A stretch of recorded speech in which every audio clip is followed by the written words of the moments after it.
رسول پاک صلی اللہ علیہ وسلم کا ایک فرمان ہے مصنف عبد الرزاق میں، یہ حدیث آپ نے آج یاد رکھنی ہے۔ نبی پاک صلی اللہ علیہ وسلم نے فرمایا کسی آدمی کے نماز اور روزے سے متاثر نہ ہونا، پہلے دیکھ لینا کہ وہ امانت دار ہے کہ نہیں۔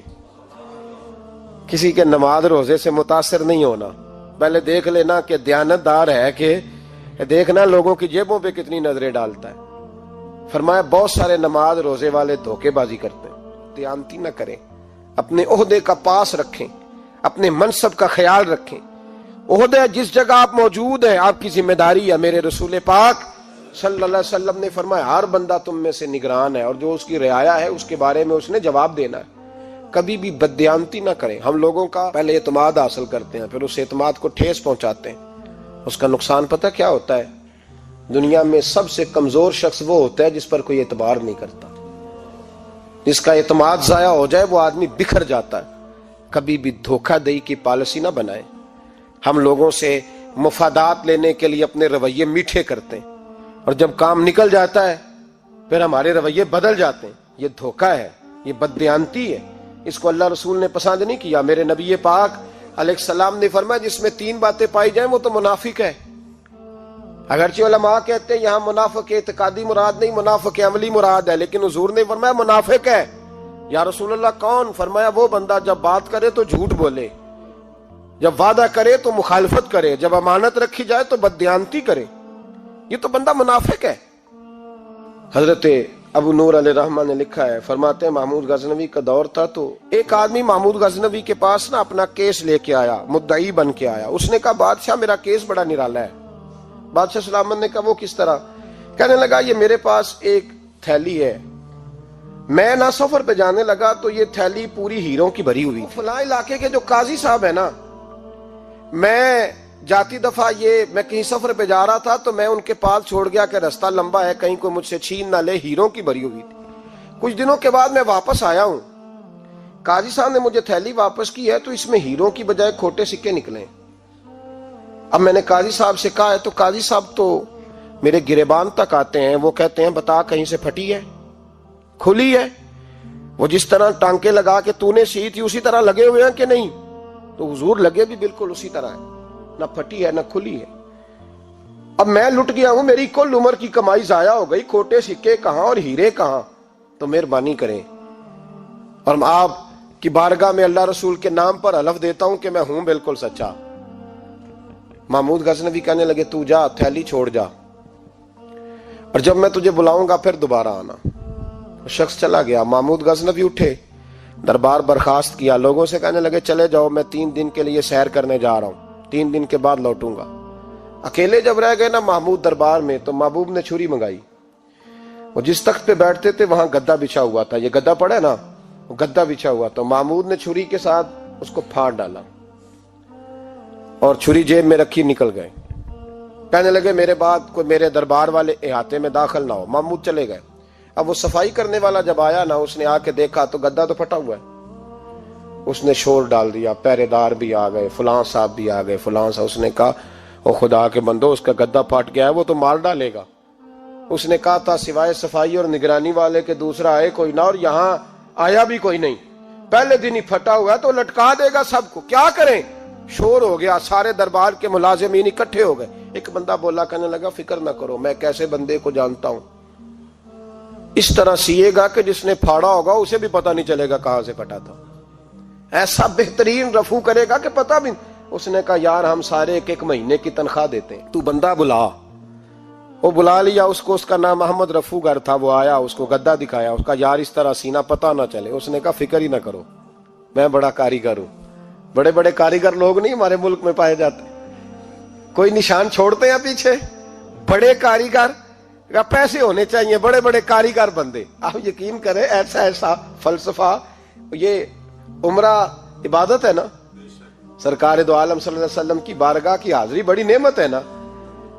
تو سعودی گورنمنٹ نے پابندی لگا دی، خیر ان کی بھی زیادتی ہے، اس طرح کی پابندیاں شریعت اسلامیہ میں جائز نہیں۔ اللہ کے گھر مسلمان جب چاہے جا سکتا ہے، لیکن وہ کہتے ہیں جی 2000 ریال دے جس نے 2 سال بعد بھی آنا ہے۔ انہوں نے پابندی لگائی تو ہمارے ایجنٹوں نے بھی کئی خاص ٹریننگ حاصل کی ہوئی ہے، پتہ نہیں کہاں سے سیکھ کے آئے، انہوں نے بھی رستہ نکال لیا۔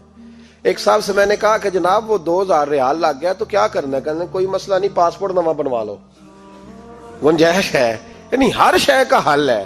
وہ میں نے کہا یار اب عمرہ کرنے جاتے وقت بھی بندہ دھوکہ دے کے جائے، اللہ کے گھر جاتے وقت بھی اس طرح کی حرکت کرے، کیا حال ہو گیا؟ ہر چیز کا لوگوں نے حل نکال لیا، ہر چیز کا لوگوں نے سٹائل بنا لی۔ ایسا نہ کریں، یہ درست نہیں۔ احمد رفو گر کہنے لگا اس طرح سیوں گا کہ پھاڑنے والے کو بھی پتہ نہیں۔ ان کا پیسے لے یار تو سی دے۔ اس نے سی دی، اگلے شام ہی لا کے بچھا دیا گدا۔ تیسرے دن بادشاہ سلامت آئے، آ کے پہلی نظر گدے پہ ڈالی، اس نے بلایا سب ملازمین کو، کہا کس نے سیا ہے؟ کہا جناب کیا ہوا؟ کہا یہ پھٹا ہوا تھا۔ کس نے؟ کہا نہیں پھٹا ہی نہیں۔ وہ کہنے لگے بنو بات میں خود پھاڑ کے گیا تھا، تو بتاؤ صحیح سیا کس نے ہے؟ کہا جناب آپ پھاڑ کے گئے تھے تو بتایا کیوں نہیں؟ فرمانے لگے اسی لیے تو بتایا نہیں تھا کہ تم خود تحقیق کر لو، بلاؤ بتاؤ سیا کس نے۔ تو بلا لیا، احمد رفو گر آ گیا۔ اس کو جب بلا کے سامنے بادشاہ کھڑا کیا، کہا بھئی تم نے سیا ہے؟ کہنے لگا حضور آپ کے سارے ملازم کٹھے ہو کے آئے تھے، میری غلطی کوئی نہیں۔ کہا نہیں یار تو بڑا کاریگر ہے، میں نے اپنے ہاتھ سے پھاڑا تھا پر مجھے بھی نہیں پتا چل رہا کہاں سے پھٹا تھا۔ اچھا یہ بتا یہ تھیلی جو ہے یہ بھی تو نے سی تھی؟ اس نے کہا جی آپ کے خادم کا ہی کارنامہ ہے، وہ فلانے علاقے کے قاضی صاحب آئے تھے، اس میں سے ہیرے نکال کے تو کھوٹے سکے بھرے تھے، تو مجھے بھی تھوڑا سا حصہ ملا تھا۔ محمود نے سارے گواہ بھی اکٹھے کر لیے، ثبوت بھی اکٹھے کر لیے۔ پھر قاضی کو بلایا، پہلے سارے ثبوت اور گواہ کیس حل کر لیا۔ پھر ہمارے ہاں یہ حال ہوتا ہے کہ مدعی 2-3 ہفتے کے بعد خود ہی ہاتھ باندھ جاتا ہے، کہنا تسی میری جان چھڈو، مجرم پھڑو پاوے نہ پڑھو۔ وہ کہتا ہے مجھے معافی دو، میں رہا۔ ظلم ہے نا، ظلم، یہ زیادتی ہے کہ جو بیچارہ اتنے سوال مجرم سے نہیں ہوتے جتنے مدعی سے ہوتے ہیں۔ اب یقین کریں اتنے سوالات ہوتے بیچارہ ہف جاتا ہے۔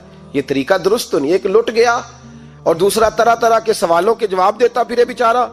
سارے ثبوت اکٹھے کر کے قاضی صاحب کو بلایا، تنہائی میں لے جا کے محمود غزنوی نے کہا قاضی صاحب آپ سے غلطی ہو گئی، غریب آدمی تھا، وہ لٹ گیا ہے، اس نے تو بڑی مشکل سے کچھ ہیرے جمع کیے تھے اور اس کی کل کائنات تھی، تو آپ اس کا مال اسے دے دیں، بات ختم۔ قاضی صاحب کہنے لگے آپ مجھ پہ الزام لگا رہے ہیں، سوال ہی نہیں پیدا ہوتا۔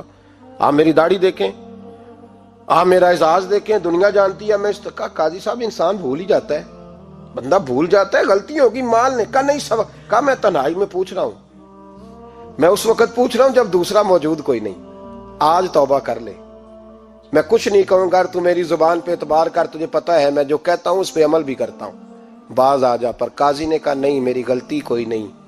محمود نے پھر بڑے دربار میں بلا لیا، مجمع عام میں۔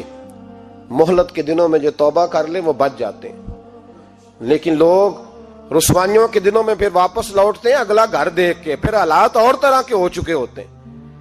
جب بڑے دربار میں قاضی کو بلایا، بھائی تو مانتا ہے کہ نہیں؟ اس نے کہا نہیں۔ تو کہا بلاؤ احمد رفو گر کو۔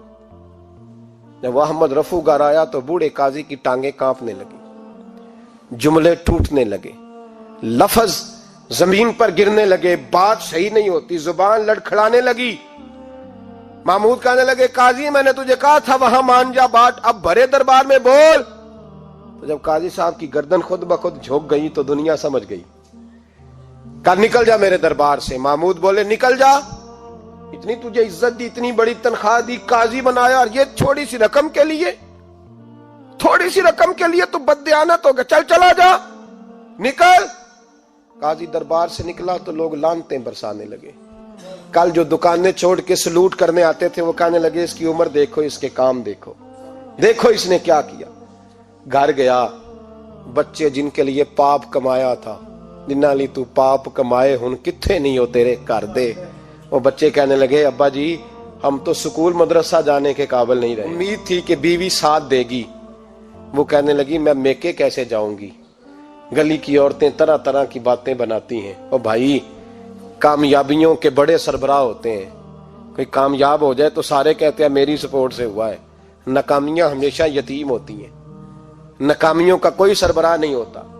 جب تک تو قاضی تھا تو بڑے بات تھی، ہر بندہ کہتا تھا رشتہ دار ہے، رسوائی ہو گئی تو وہ تیری آنکھ ہو یا سنگ ملامت کی چبھن، کون پہنچا ہے میرے درد کی گہرائی تک، دور شہرت میں تو یاروں نے کیا یاد بہت، ساتھ آیا نہ کوئی کوچے رسوائی تک۔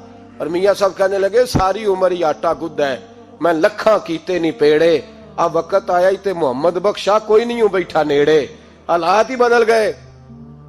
قاضی خاموشی سے اندر چلا گیا، اپنی رسوائی سمیٹ کے بستر پہ لیٹا، نہ روٹی کی بھوک لگی، نہ پانی کی پیاس لگی، نہ نیند آئی، ساری رات تڑپتا رہا۔